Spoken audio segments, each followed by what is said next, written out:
Hello and welcome to this week's episode of MT Squared, Minerva's 2-minute tactics for your procurement, which this week comes to you from yet another service station in the UK, living the dream again this week.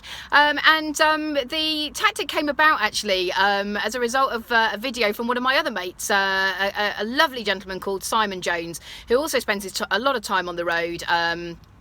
He runs a fantastic photography business actually for schools. Bonjour London, do check him out.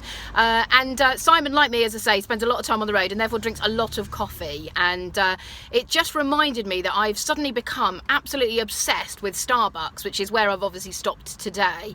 Costa just doesn't cut it for me anymore. I would go to Caffè Nero, but there's just not enough of them really, and Starbucks definitely floats my boat when it comes to the caffeine, and that's fine when it comes to a personal preference for something, but when it comes to your procurement and you're evaluating bids and tenders from companies, I'm afraid your personal preference has to be put to one side.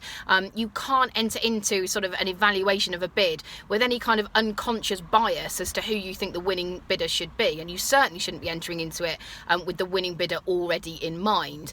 So on that basis, I was just going to give you a couple of examples of where evaluations might take place, and some good evidence you can provide, and then some not so good evidence. So as an example, if you're evaluating a bid, it is not acceptable to say they're my favourite, or it's not acceptable to say the school down the road really like them, so we've decided to go with them. You can't say things like that.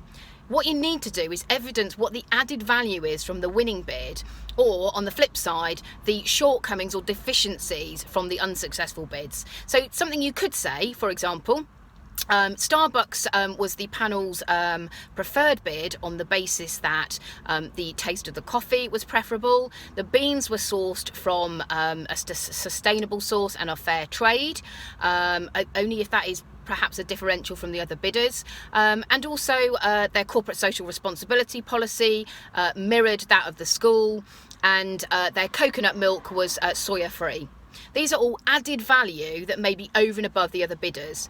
On the flip side of that, you could say the reason we didn't opt for Caffè Nero is that their shortcoming was that they had a significantly lower number of branches versus the winning bidder, and they were not in a convenient location for the school. So that's a kind of shortcoming or deficiency. So hopefully that's useful. So when you're evaluating bids, just remember, no unconscious bias, no personal preference. You really need to evaluate the bids on what you see and provide clear evidence of why the winning bidder wins and why the unsuccessful bidder is unsuccessful. That's it. I'm off to get my caffeine injection. Till next time, soldier on.